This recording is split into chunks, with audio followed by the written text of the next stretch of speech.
暁ワイナリーのオーナーディルックはモンド酒造業の大半を掌握し、金の流れと酒場に流れる情報を握っている。一見穏やかでつつましいが、モンドが危機に瀕すると必ずそれを防ごうとする。一体何があいつを動かしているのか、興味の尽きないやつだよ。黎明が訪れる前に暗闇を照らす人が必要なんだ。炎元素と両手剣の使い手であるディルックは暴力に対して完璧なまでの美学を持っている。多彩な攻撃手段を持つあいつは悠々と戦場を駆け抜け、その絶大な威力を誇るスキルによってこれまで立ちはだかってきた敵を容赦なく潰してきた。貴族出身のディルックは剣技だけでなく剣そのものも熟知している。あいつの言葉に耳を貸せば、両手剣を鍛造する際鉱石が一部変換される。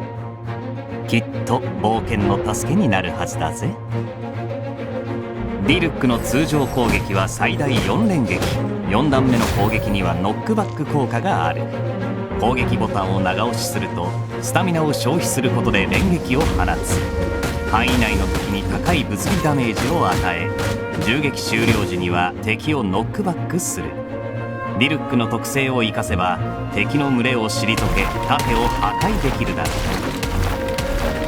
テンプノンストップを解放すれば銃撃による消費スタミナが減って継続時間が増えるようになる。その勢いで敵を瞬く間に制圧するといい。ディルックの元素スキル逆縁の刃は前方に炎ダメージを与える3連撃だ。一撃ごとに次を放つまでの猶予があり、その時間内であれば継続して放つことができる。注意すべきは時間内に使用しなければクールタイムに入る点だ。通常攻撃の合間に逆縁の刃を使用することで機敏に立ち回りつつ攻撃し、敵の猛攻を回避するといい。また他のチームメンバーと協力し、炎元素との反応を駆使すればより高いダメージを与えられるだろう。判決を下す。ディルックが烈焰をまとい周囲の敵をノックバックさせた後、飛翔する炎の鳥を顕現し進路上の敵に炎ダメージを与える。その後ディルックの通常攻撃と銃撃は炎ダメージとなる。黎明は広いダメージ判定エリアを持つ。空中の敵に当たる上ノックバックもする。大勢の敵に対しては最善手となるだろう。また黎明が付与する炎元素バフは攻撃をより一層強くする。さらに天賦陽遊の翼を解放すれば黎明のバフ継続時間と炎元素の威力が強化される。紛れもなくディルックは研鑽を積んできた優秀な戦士だ。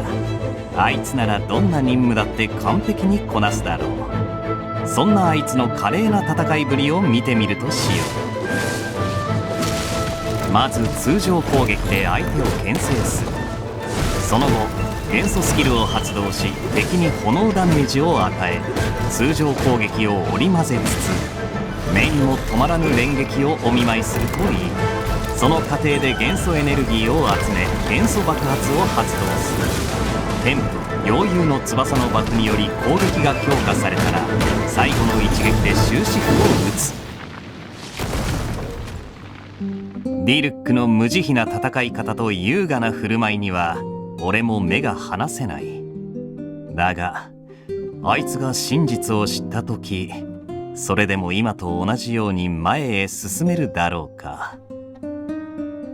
まったく面白いやつだよあいつは。